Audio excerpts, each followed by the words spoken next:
सो good morning everybody, myself Acharya Vishvendra. आज एक question answer session discuss करेंगे डायमेंशंस वाले चैप्टर पे, यूनिट्स वाले चैप्टर पे। तो आइए स्टार्ट करते हैं। सबसे पहले फोर्स किसके इक्वल होता है बेटे, बोलो। फोर्स इज इक्वल टू हाँ बोलो बोलो, मास इंटू एक्सेलरेशन। क्या? मास इंटू एक्सेलरेशन, ठीक है। तो अगर आपसे पूछे कोई कि फोर्स का डायमेंशन क्या होगा, तो फोर्स का डायमेंशन क्या होगा? मास का डायमेंशन इनटू एक्सेलरेशन का डायमेंशन। Is that clear? नहीं, डायमेंशन की बात करूंगा तो फोर्स का डायमेंशन क्या होगा? मास का इनटू एक्सेलरेशन का। यहां देखो, इसको कॉपी को छोड़ दो, इधर आ जाओ, इधर आ जाओ, इधर आ जाओ। तो मास को लिखते हैं बेटा m1। अब इसमें आता है एक्सेलरेशन। क्या आता है? एक्सेलरेशन। एक्सेलरेशन क्या होता है बोलो? Velocity by time. क्या होता है? Velocity by time. अब वेलोसिटी क्या होता है बेटा? Length by time. वेलोसिटी क्या जी? Length by time. तो क्या आएगा? Length by time by time बराबर है। तो क्या आ जाएगा इसका dimension? m1 l1 t minus 2। क्या आ जाएगा? m1 l1 t minus 2। फंडा समझ आ गया कैलकुलेशंस का?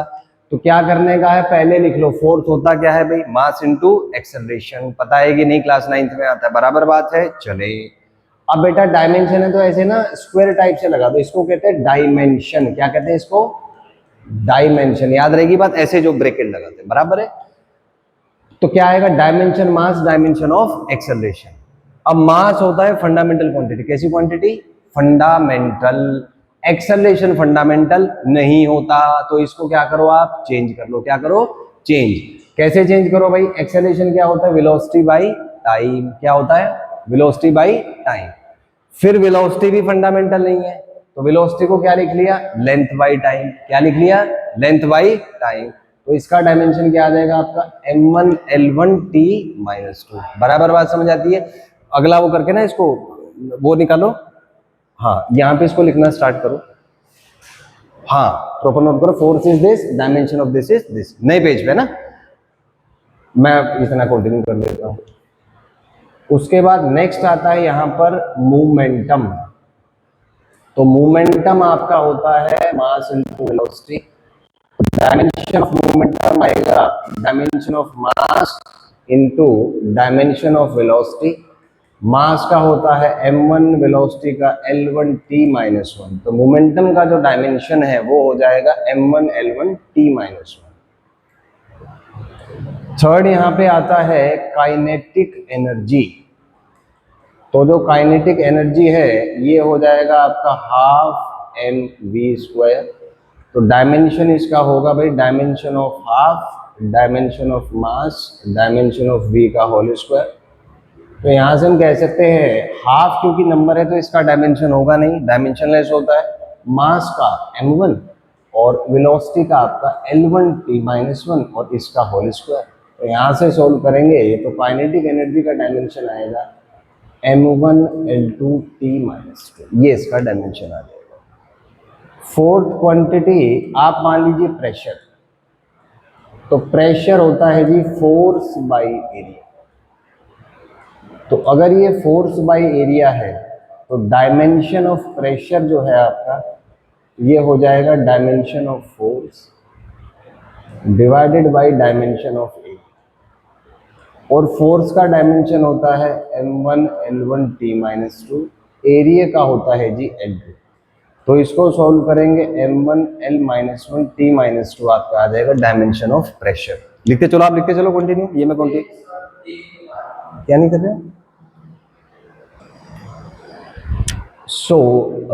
इसके बाद नेक्स्ट है यहाँ पे मान लीजिए इम्पल्स।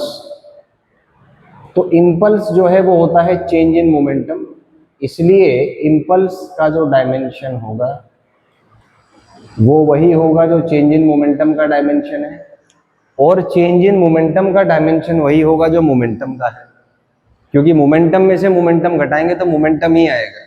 और हमें पता है कि मोमेंटम का डायमेंशन होता है m1 l1 t माइनस 1। तो ये इसका डायमेंशन आ जाएगा।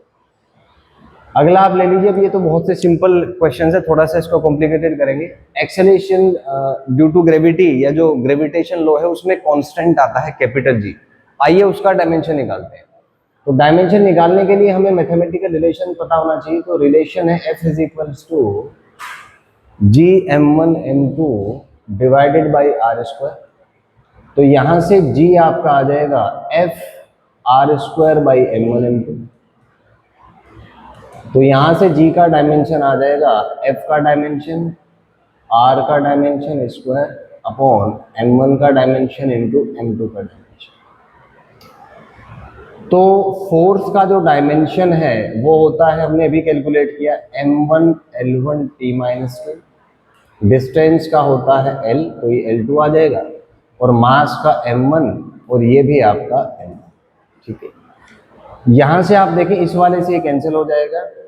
सो डायमेंशन ऑफ G आपका आएगा m, ये ऊपर आके हो जाएगा -1, L 1 यहाँ पे है, 2 यहाँ पे है, तो इसको ऐड कर देंगे 1 + 2 और t -2। यहाँ से सॉल्व करेंगे तो आपका G का डायमेंशन आएगा m-1 L3 t -2। तो ऐसे करके आप इसके डायमेंशंस को कैलकुलेट कर सकते हैं। तो यहाँ से आप देख सकते हैं। If you have any doubt you can ask in the comment section. Thank you and have a nice day.